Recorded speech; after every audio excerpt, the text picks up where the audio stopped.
आदरणीय धार्मिक सज्जनवृंद,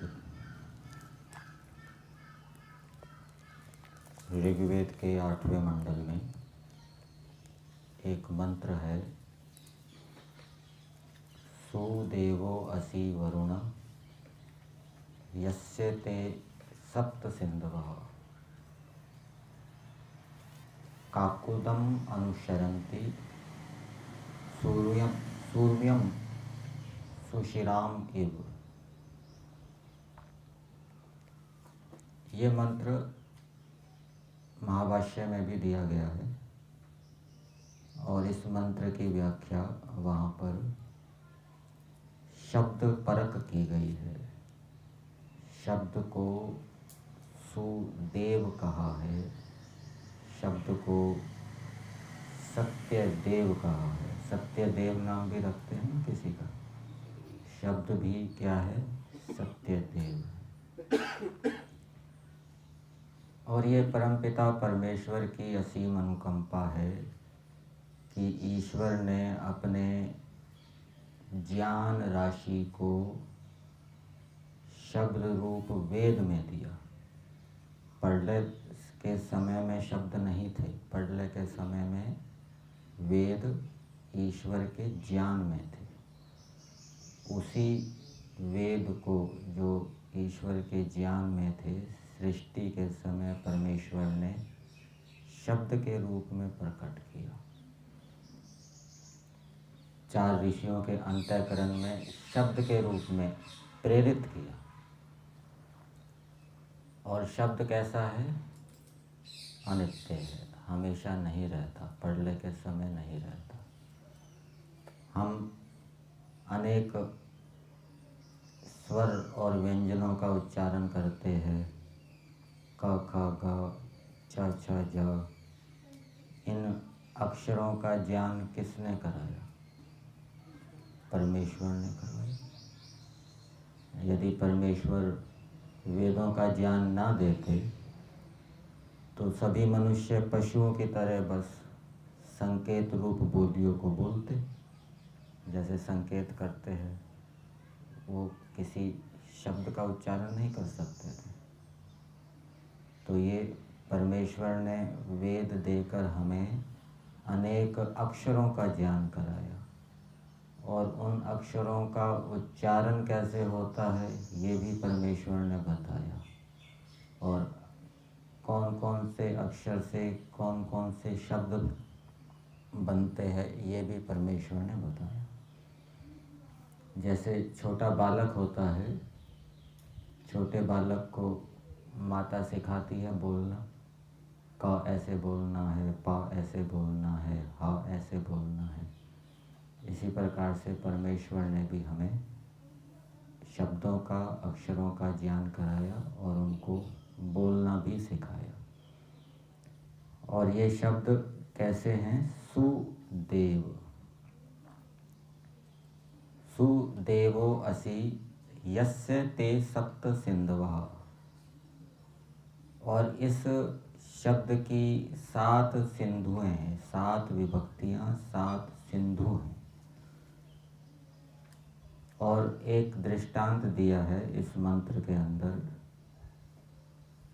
जैसे कोई लोहे की मूर्ति हो, सुशिरा, छिद्र सहित कोई लोहे की मूर्ति हो और उसके अंदर अग्नि प्रवेश करती है, तो अग्नि प्रवेश करके उस मूर्ति को क्या करती है? प्रकाशित कर देती है, शुद्ध कर देती है। इसी प्रकार से ये जो शब्द हैं, अनुसरन्ति काकुदम, काकुद ये उपलक्षण के रूप में है। हमारे मुख के अंदर जो अनेक स्थान है, तालु है, मूर्धा है, जीवा मूल है इत्यादि, तो इन स्थानों को प्राप्त होकर जो शब्द क्या हैं, प्रकाशित होते हैं। जैसे अग्नि छिद्र सहित लोहे वाली मूर्ति के अंदर प्रविष्ट होकर मूर्ति को प्रकाशित कर देती है, शुद्ध कर देती है, ऐसे ही ये शब्द तालु आदि स्थानों को प्राप्त होकर प्रकाशित होते हैं। इसलिए इनको क्या कहा? सत्य देव। देव किसको कहते हैं? देवो दानाद व दीपनाद व द्योतनाद व। ये सूर्य को देव क्यों कहते हैं? क्योंकि ये प्रकाशित हो रहा है, इस कारण से इसको देव कहते हैं। पृथ्वी को देव क्यों कहते हैं? क्योंकि वो देती है, बहुत अन्न औषधियाँ देती है, इसलिए उसको देव कहते हैं। तो ये जो शब्द हैं, ये अक्षर कहें, शब्द कहें, ये स्थानों को प्राप्त होकर प्रकाशित होते हैं। तो हम भी शब्दों के समान प्रकाशित हों, हमारी आत्मा भी प्रकाशित हो, इसलिए हमें शब्दों का ज्ञान करना चाहिए। शब्दों से जो वाक्य बनते हैं उनका ज्ञान करना चाहिए। यदि हम वेद पढ़ रहे हैं, शास्त्र पढ़ रहे हैं और शब्दों की रचना नहीं पता, तो वो हमारे लिए काला अक्षर भैंस के बराबर हो। वाक्य पढ़ रहे हैं, वाक्य का तात्पर्य क्या है हमें पता नहीं है, तो भी हमें कुछ ज्ञान नहीं होगा, हमारी आत्मा प्रकाशित नहीं होगी। इसलिए इस मंत्र में प्रेरणा दी गई है कि हम भी प्रकाशित हों, हमारी आत्मा भी शब्द के समान प्रकाशित हो। इसलिए हमें शब्दों का ज्ञान और फिर वाक्यों का ज्ञान करना चाहिए। अथर्ववेद के अंदर एक मंत्र है, उसका अंश बताता हूँ मैं। हर्योः सचा इंद्रः समिश्लः। प्रत्याहार की स्थिति क्या होती है? स्व विषय असंप्रयोगे चित्त स्वरूप अनुकार इव इंद्रियाणाम प्रत्याहार। तो प्रत्याहार की स्थिति में, प्रत्याहार किसके बाद होता है? प्राणायाम के बाद। तो प्रत्याहार की स्थिति में क्या होता है? इंद्रियां जो हैं वो चित्त के स्वरूप का अनुकरण करती है। चित्त स्वरूप अनुकार, मानो वो चित्त के स्वरूप का अनुकरण कर रही है, अर्थात उनका अपना कार्य रुक गया है। जो ज्ञान इंद्रियां हैं वो किसी अपने विषय का ज्ञान नहीं कर रही, कर्म इंद्रियां हैं वो भी कोई कर्म नहीं कर रही, बस एक प्रकार से चित्त के स्वरूप का अनुकरण कर रही है। चित्त का जो कार्य चल रहा है, चिंतन मनन, उस कार्य में वो सहयोगी हो रही है। ठीक है ना? यदि ज्ञान इंद्रिय अपना काम करना शुरू कर दे तो फिर चित्त के विचार में बाधा पड़ जाएगी। विचार जो चल रहा है वो बाधक बन जाएगा, उसमें बाधा आ जाएगी। ऐसे ही कर्म इंद्रिय अपना कार्य करना प्रारंभ कर दे तो विचार के अंदर बाधा उत्पन्न हो जाएगी। तो इस मंत्र में बताया गया है कि जब मनुष्य प्रत्याहार की स्थिति बनाकर फिर आगे धारणा ध्यान के माध्यम से ईश्वर का चिंतन करता है,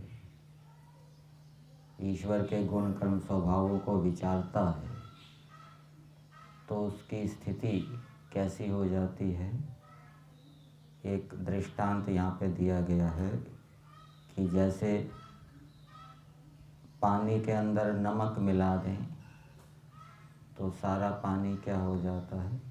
नमकीन हो जाता है। इसी प्रकार से परमेश्वर जो है वो समिश्लः इंद्रियों के साथ मिल जाता है। जैसे नमक पानी में मिल गया, ऐसे ही परमेश्वर क्या है? इंद्रियों के साथ मिल जाता है।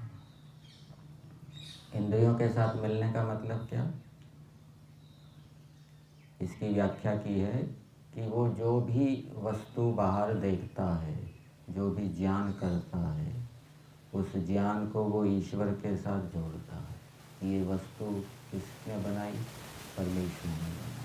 इस वस्तु के अंदर परमेश्वर व्यापक है। वो जो भी कर्मेंद्रियों से कर्म करता है, तो कर्म करते समय भी वो ध्यान रखता है कि ये जो कर्म है ईश्वर की आज्ञा है या नहीं है। इस प्रकार से वो परमेश्वर ज्ञानेंद्रिय और कर्मेंद्रियों के साथ रहेगा। ये साधक की स्थिति है।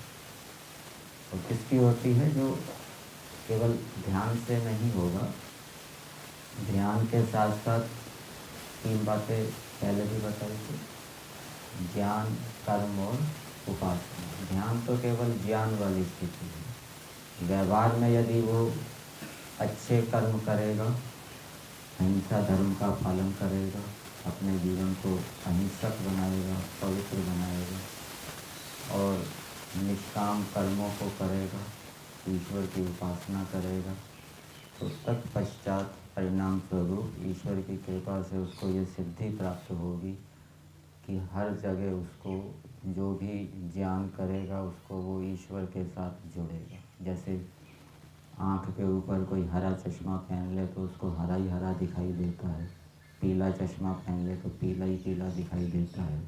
इसी प्रकार से उसके ऊपर, इंद्रियों के ऊपर किसका चश्मा लग जाएगा? परमेश्वर का। वो व्यवहार में कर्मों को करते समय ईश्वर के साथ संबद्ध रहेगा, ज्ञान करते समय उस ज्ञान को ईश्वर के साथ जोड़ेगा। ये स्थिति प्राप्त